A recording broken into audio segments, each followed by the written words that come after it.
Hello friends, welcome to speed up में आपका स्वागत है।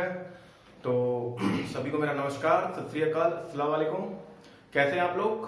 होप सो आप सभी लोग अच्छे होंगे, पढ़ाई कर रहे होंगे और काफी अच्छे रिप्लाई आए, काफी अच्छे कमेंट्स आए लोगों के सॉरी, आप लोगों को काफी प्यार मिल रहा है हम लोगों को एंड यूं ही आप लोग हमारे साथ बने रहिए। तो क्लास स्टार्ट करने से पहले मैं आप लोग को बताना चाहता हूँ कि हम लोग टेस्ट सीरीज लॉन्च करने वाले हैं। तो टेस्ट सीरीज में क्या होगा, आपका जो सीबीटी 1 में जितने सारे सब्जेक्ट होंगे सभी का आपको एक टेस्ट मिलेगा, कंबाइन करके जैसा पैटर्न होगा सीबीटी 1 का उसी पैटर्न के अकॉर्डिंग आपका टेस्ट सीरीज आएगी और जो मूवी मे भी आपकी फरवरी की फर्स्ट या सेकंड वीक में लॉन्च हो जाएगी। ठीक है, बट उससे पहले आप लोगों को रजिस्ट्रेशन कराना जरूरी है। तो बिफोर 26 जनवरी इसकी प्राइस 149 है एंड आफ्टर 26 जनवरी इसकी प्राइस 199 रुपीज है। ठीक है दोस्तों, तो प्लीज जो लोग इच्छुक हैं, जो लोग चाहते हैं कि आप लोग सीबीटी 1 के लिए अच्छे से टेस्ट सीरीज तैयार करें, अच्छे से तैयारी करना चाहते हैं, तो प्लीज आप लोग कमेंट बॉक्स में बताइए, कितने लोग टेस्ट सीरीज चाहते हैं। तो फिर उसके लिए हम लोग एक गूगल फॉर्म निकालेंगे, गूगल फॉर्म के थ्रू अपना फॉर्म अप्लाई करेंगे, पेमेंट कर सकेंगे, देन आपको टेस्ट सीरीज अवेलेबल हो जाएगी। ठीक है दोस्तों, चलिए काफी बच्चों का कमेंट आ रहा था कि सर पिछले लेक्चर में आपने लेटर फ्रिक्शन का सवाल किया तो उसमें फ्री बॉडी डायग्राम समझ में नहीं आया। ठीक है, तो आज हम लोग फिर से डिस्कस करेंगे लेटर फ्रिक्शन का एक क्वेश्चन जिसमें आपको फ्री बॉडी डायग्राम अच्छे से एक्सप्लेन कर पाऊंगा मैं। ओके, तो वीडियो स्टार्ट करने से पहले प्लीज एक थंब तो बनता है, एक लाइक बनता है कमेंट बॉक्स में एंड सभी प्लीज आ जाइए ऑनलाइन। आप सभी की क्लास स्टार्ट हो चुकी है। कल के लिए हमें खेद है, कल टेक्निकल प्रॉब्लम की वजह से क्लास थोड़ी सी लेट हो गई थी, डिले हो गई थी, तो फिर रात में अपलोड करना मैं ठीक नहीं समझा, इसीलिए मैं आज आपकी क्लास ले रहा हूँ। ठीक है, तो क्लास स्टार्ट करने से पहले जैसे हमने आपको प्रॉमिस किया है, रोज आपकी डेली एमसीक्यू होगी। तो डेली एमसीक्यू होने से पहले आज का कल हमने पूछा था कि फ्रिक्शन फोर्स मतलब जब ज्यादा होता है तो उसका आंसर था correct due to surface irregularity friction force arises due to surface irregularities. And इसका जवाब सिर्फ एक लड़की ने सही दिया, उसका नाम है रिंकी सुंदी ने सवाल सही दिया है, तो उनको मैं बधाई देना चाहता हूं। और इसका ऑप्शन ए है, ए सही है, ड्यू टू सरफेस इरेगुलरिटीज।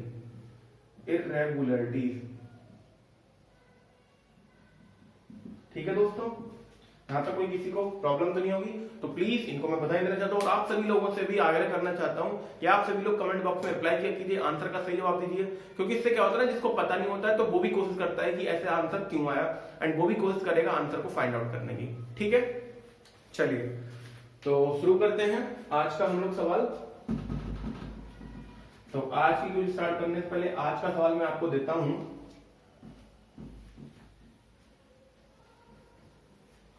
आज का सवाल है, किस पे देता हूं मैं आपको सवाल?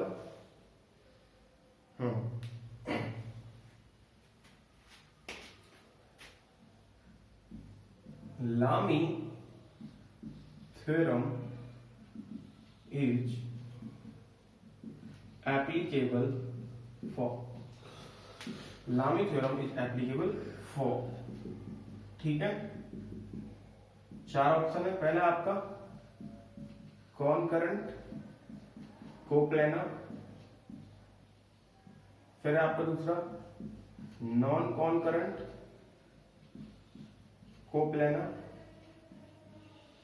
चौथा है आपका non कॉनकरेंट non coplanar and fourth option है आपका कॉनकरेंट एंड नॉन कोप्लेनर। ठीक है, लामीज थ्योरम हम लोग पढ़ चुके हैं। तो लामीज थ्योरम में बताया था कि when three forces are simultaneously acting at a point in a plane, then one force is equal to the sine of other two forces। बताया था ना, तो उसके लिए कंडीशन क्या बताई आप लोगों को कि ये बताया था ना मैंने आपको, सवाल ऐसे करके कुछ बनवाया था, ऐसे ये बताया था T1 T2 T3 T1 T2 T3।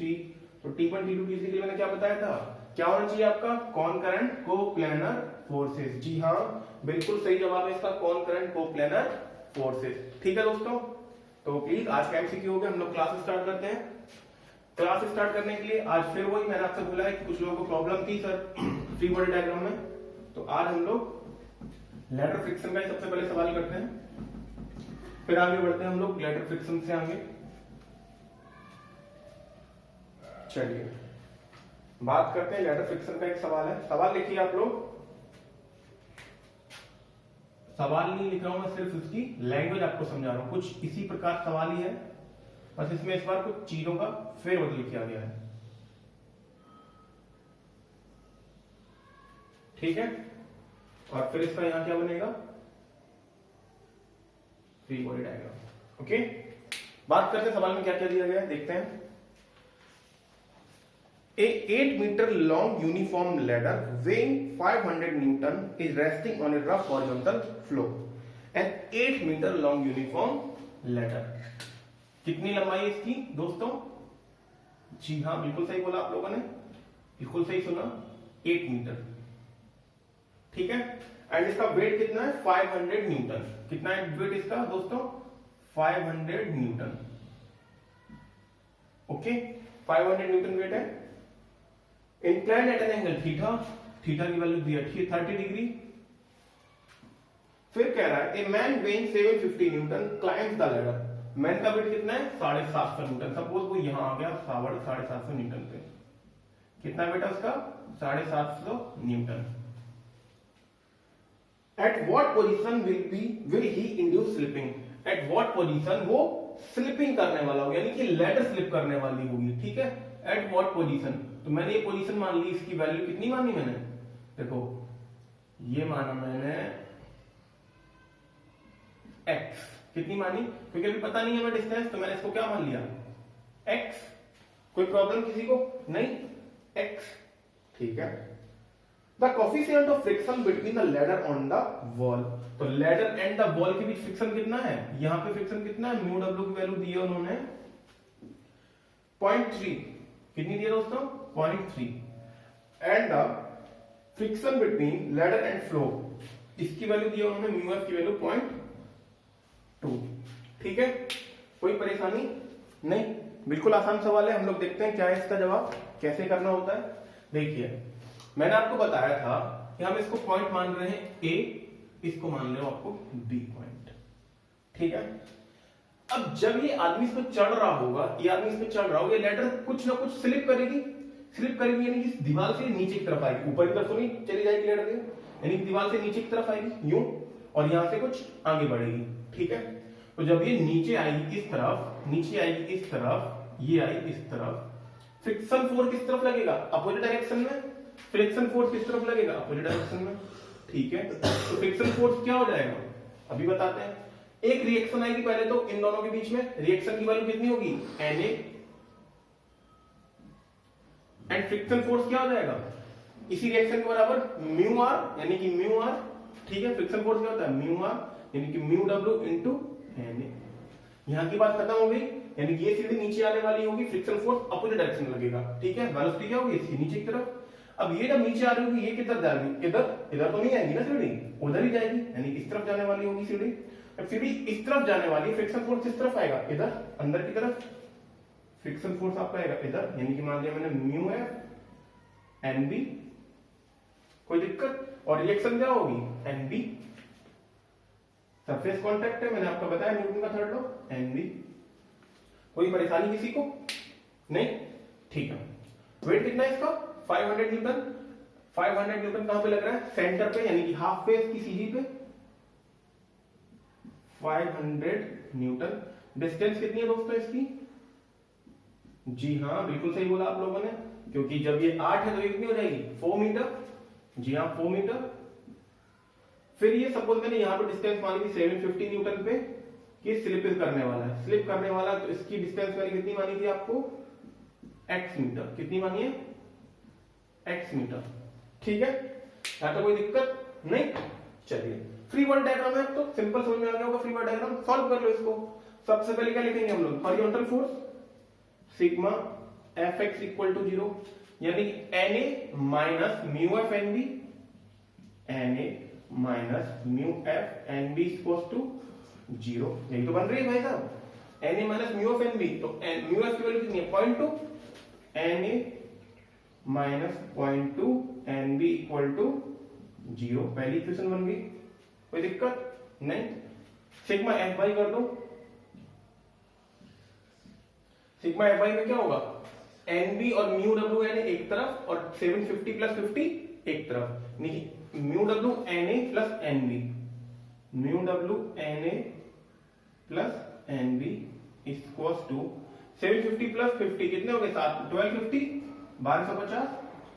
ठीक है, म्यू डब्ल्यू की वैल्यू कितनी दी है, 0.3 या 0.3 रख दो, 0.3 N A plus N B equal to 1250। कोई दिक्कत दोस्तों नहीं। इक्वेशन को सॉल्व करेंगे फर्स्ट एंड सेकंड को। On solving equation 1 and 2, equation 1 and 2 को सॉल्व करेंगे तो एन एन बी की वैल्यू मिल जाएगी आपको। ठीक है, एन एन बी की वैल्यू क्या होगी, इसको साफ कर दूं मैं, इसका कोई काम नहीं है।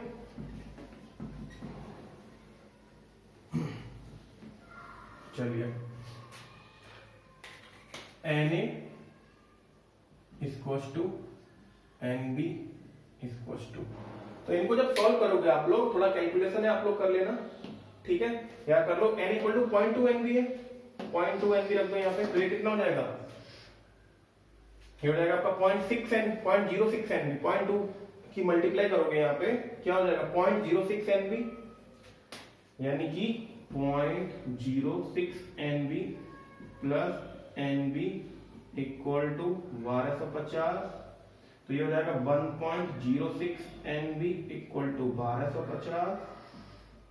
ठीक है, 1.06 एन बी इक्वल टू 1250, तो 1250 में 1.06 डिवाइड कर दो, ये जाएगा आपको 1179.24, 1179.24। जी हाँ बिल्कुल, 1179.24 सही आ रहा है, 1179.25 लिख दो। ये आ गया जब 1179.25, 0.2 की मल्टीप्लाई कर दो इंटू 0.2, कितना हो जाएगा 235.85, 235.85 न्यूटन। ये किसकी वैल्यू आ गई, एन ए की और एन बी की वैल्यू आ गई। ठीक है, एन एन बी की वैल्यू आ गई। अब हम लोग क्या करेंगे, ये पॉइंट पहले माना है ए, ये पॉइंट माना है हमने बी। ठीक है, मोमेंट लेंगे, मोमेंट अबाउट बी, यानी कि moment about B equals to 0। B के अबाउट मोमेंट लोगे तो बी के अबाउट मोमेंट लोगे तो बी के अबाउट जो फोर्स एक्ट कर रहे हैं उनकी वैल्यू क्या हो जाएगी 0, क्योंकि force multiply by perpendicular distance, और इनके लिए परपेंडिकुलर डिस्टेंस क्या हो जाएगा, यही पॉइंट यानी कि 0, तो इनके लिए फोर्स की वैल्यू क्या हो जाएगी 0, मतलब मोमेंट की वैल्यू, यानी कि एन ए और म्यू डब्ल्यू एन ए, इसको घुमा रहे होंगे एंटी क्लॉकवाइज और ये इसको क्लॉकवाइज, राइट, ये क्लॉकवाइज एंटी क्लॉकवाइज और ये क्लॉकवाइज, इनको नेगेटिव इनको पॉजिटिव। ठीक है, तो एन ए मैंने उस दिन बताया था आपको, एन ए अगर मैं इसको यूं ऐसे बना देता हूं,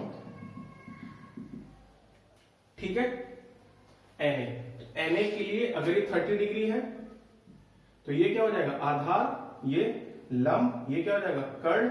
हमें पता होता है लाल बटे कक्का, हमें किसकी वैल्यू पता करनी है दोस्तों, यानी कि ये है तो इसके लिए परपेंडिकुलर क्या हो जाएगा आधार, आधार के लिए क्या आएगा कॉस। ठीक है, तो एन ए मल्टीप्लाई में, देखो अब इसकी परपेंडिकुलर डिस्टेंस क्या होगी, लाल बटे कक्का से लंब बटे कर्ण। ठीक है, लंब बटे कर्ण, लंब बटे कर्ण नहीं आधार बटे कर्ण, सॉरी, आधार बटे कर्ण से निकलेगा, तो हमें आधार की वैल्यू चाहिए और कर्ण में मल्टीप्लाई किसकी हो जाएगी cos 30 की, और कर्ण कितना है आपका, यानी कि हाइपोटेन्यूज कितनी है 8 मीटर, यानी कितना हो जाएगा आपका 8 cos 30 plus mu W N A. अब बात करते हैं म्यू डब्ल्यू एन ए की, क्योंकि ये भी एंटी क्लॉक लग रहा है, तो म्यू डब्ल्यू वैल्यू कितनी थी 0.3 एन ए। ठीक है, म्यू डब्ल्यू की वैल्यू 0.3 है, देखो 0.3 रखी है मैंने, ये देखो म्यू डब्ल्यू की वैल्यू 0.3 है, म्यू डब्ल्यू 0.3 एन ए, और इसके लिए परपेंडिकुलर डिस्टेंस क्या हो जाएगी लंब, यानी ये, यानी कि परपेंडिकुलर यानी कि एल बटे के, यानी कि एल बटे के, तो एल क्या हो जाएगी, एल इसको पता नहीं है, यानी कि एल बटे के क्या हो जाएगी 8 sin 30, 8 sin 30 इक्वल्स टू, है तो कोई परेशानी किसी को नहीं। अब देखो बात कर लेते 750 की, 750 के लिए भी कुछ ऐसा ही होगा, ये डिस्टेंस और ये x, यानी कि यहां से ले लो x equals to 750 multiply by x cos x sine 30, ठीक है, एक्स साइन 30 प्लस 50 के लिए 500 के लिए क्या हो जाएगा, 500 की वैल्यू 4 साइन 30, 500 4 साइन 30, ठीक है। इसको जब आप सॉल्व करेंगे इक्वेशन को, x की वैल्यू आपको इजीली फाइंड आउट हो जाएगी, x की वैल्यू इजीली फाइंड आउट हो जाएगी। मैं डायरेक्ट आंसर लिख दे रहा हूं, x की वैल्यू क्या है, x की वैल्यू आपकी दोस्तों 2.45 मीटर, कितनी है, 2.45 मीटर, 2.45 मीटर।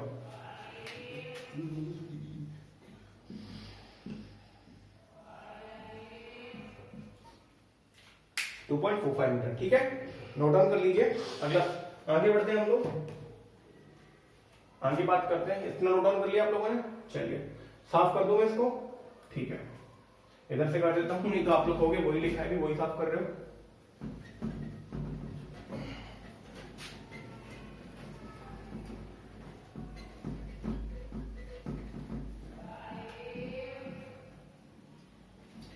चलिए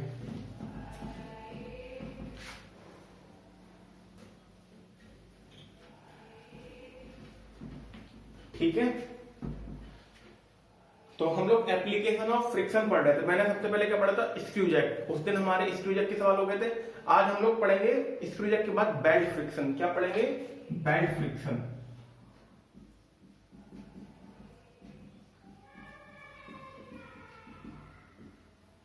ठीक है, बेल्ट फ्रिक्शन की अगर बात की जाए तो आपको पता है कि आप लोग आटा की चक्की वगैरह देखे होंगे ना, आटा की चक्की हो गई, जहां पे आपका साइकिल की चेन हो गई, है ना। तो यहाँ पे क्या होता है कि जब जैसे बेल्ट हो गई, आपकी बेल्ट लगी होती है, उसके ऊपर पट्टा लगा होता है, एक पट्टा लगा होता है ना।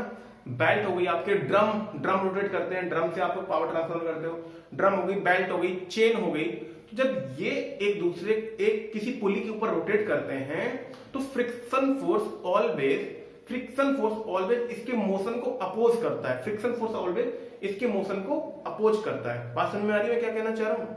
व्हेनेवर अ बेल्ट, चेन और cyclic drum moves on a pulley, then there is a friction force which always opposes the motion, and due to which the friction force is created is known as belt friction। ठीक है, तो जब ये इसके ऊपर rotate कर रही होती है, चल रही होती है, उसकी वजह से जो फ्रिक्शन जनरेट होता है, फ्रिक्शन क्रिएट होता है, उसे क्या बोलते हैं हम लोग, बेल्ट फ्रिक्शन। ठीक है, जो स्लाइडिंग फ्रिक्शन होता है, आपने देखा होगा स्लाइडिंग फ्रिक्शन की वैल्यू क्या होती है, कांस्टेंट रहती है, धीरे धीरे बढ़ती रहती है, लीनियरली इंक्रीज हो रही थी, लीनियर देखा था मैंने स्लाइडिंग फ्रिक्शन और काइनेमेटिक फ्रिक्शन के बीच में, तो लीनियर बढ़ रही थी।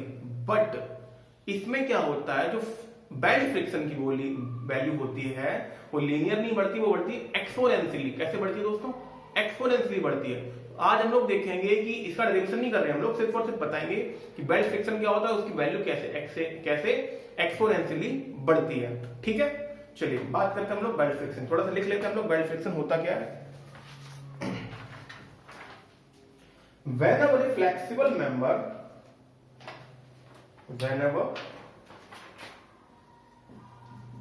whenever a flexible member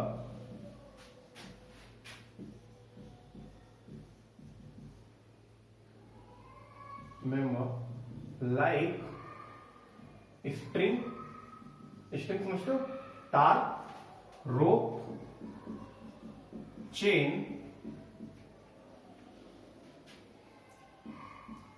और cable moves over a pulley,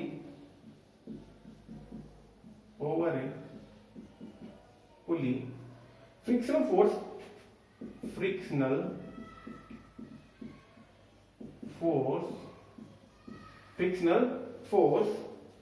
या फ्रिक्शनल फोर्सेस कह लो, frictional forces are always developed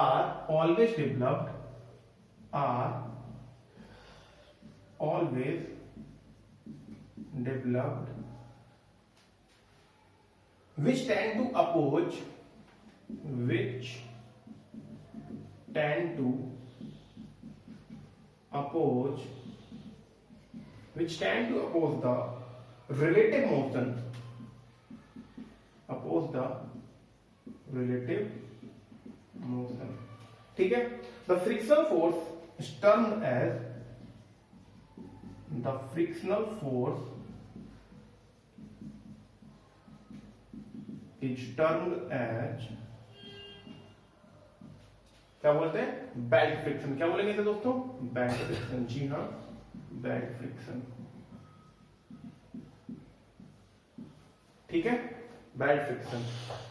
unlike sliding friction, unlike sliding friction,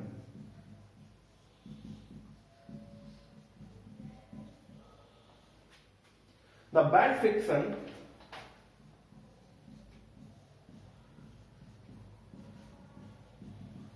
belt friction is not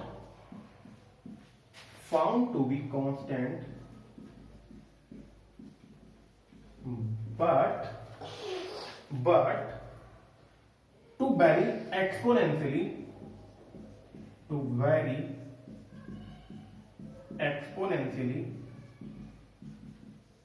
throughout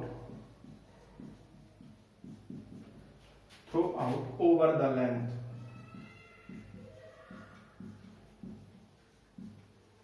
ठीक है दोस्तों, इतनी बात समझ में आई. Throughout over the length of contact surface.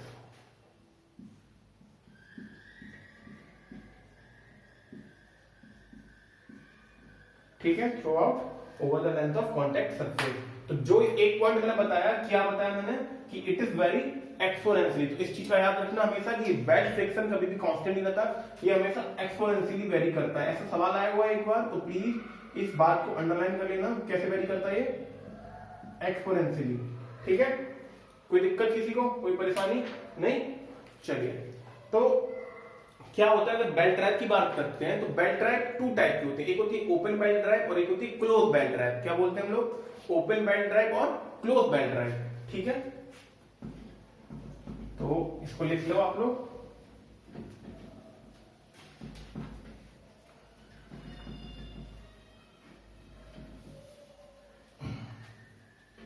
चलिए, उससे पहले हम लोग चीज देख लें. हम लोग देख लेते हैं पावर ट्रांसमिशन का, जो जनरली पूछा जाता है बेल्ट फ्रिक्शन के बीच में. ठीक है, बेल्ट फ्रिक्शन के बीच में जब पावर ट्रांसमिशन होती है वो कितनी होती है. तो सबसे पहले पता कर लो कि बेल्ट फ्रिक्शन के बीच में जो आपका टेंशन होता है वो कितना होता है ना. फिर हम लोग बात करेंगे उसकी. Belt friction T1 upon T2 equals to E की पावर म्यू थीटा. याद रखना दोस्तों इस फॉर्मूले को, E की पावर म्यू थीटा. ठीक है, तो इसमें क्या हो गया आपका, कैसे वेरी कर रहे हैं, एक्सपोनेंशियली वेरी कर रहा है.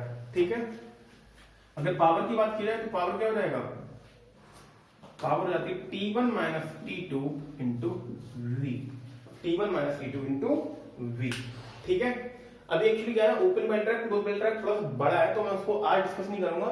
हम लोग कल उस चीज को डिस्कस करेंगे. ओपन बेल्ट ड्राइव और क्लोज बेल्ट ड्राइव कैसे कैसे होता है, क्या क्या होता है उसके बीच में, उसका एंगल देखेंगे, उसकी लेंथ ऑफ कॉन्टेक्ट देखेंगे, पूरा सारी चीजें समझेंगे ओपन बेल्ट ड्राइव और क्लोज बेल्ट ड्राइव के बीच में. ठीक है, तो आज के लिए हम लोग यही इतना रखते हैं, क्योंकि थोड़ा सा काम भी और कई सारी चीजें करनी है. तो आज के लेक्चर को यही एंड करते हैं. तो लेक्चर फिनिश करने से पहले आपके लिए एक क्या कहते हैं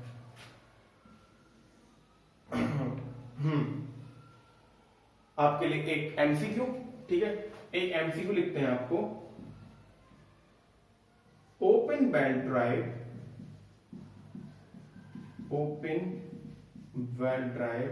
आर दोज नंबर एक है आपका व्हेन, पहला shaft rotating in same direction. Open belt drive are those where लिख लो, where shaft rotating in same direction. पहला option shaft rotating in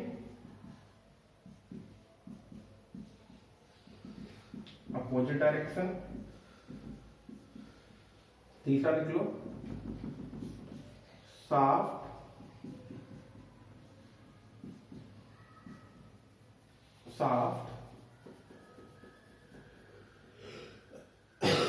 do not rotate। चौथा लिख लो, none of these। ठीक है, तो ये कल के लिए सवाल है क्योंकि कल मैं इसी चीज को पढ़ाऊंगा, तो इसलिए आप लोगों को दिया, थोड़ा सा आप लोग पढ़ के आइए। ओके, तो ओपन वेल ड्राइव और दो वेयर क्या होता है, शाफ्ट आपके एक डायरेक्शन में होते हैं कि विपरीत एक दूसरे के अपोजिट डायरेक्शन में होते हैं, या शाफ्ट रोटेट ही नहीं करते हैं, या नन ऑफ दीज। ठीक है, यहां तक कोई दिक्कत? तो ठीक है, आज का हम लोग वीडियो यहीं फिनिश करते हैं, आज का लेक्चर यहीं फिनिश करते हैं। तो प्लीज कमेंट बॉक्स में आप लोग बताइए आपको आज का लेक्चर कैसा लगा, कैसा पसंद आया, आपको फ्री बॉडी डायग्राम समझ में आया कि नहीं आया। अगर नहीं आया तो then definitely we will discuss again another numerical problem.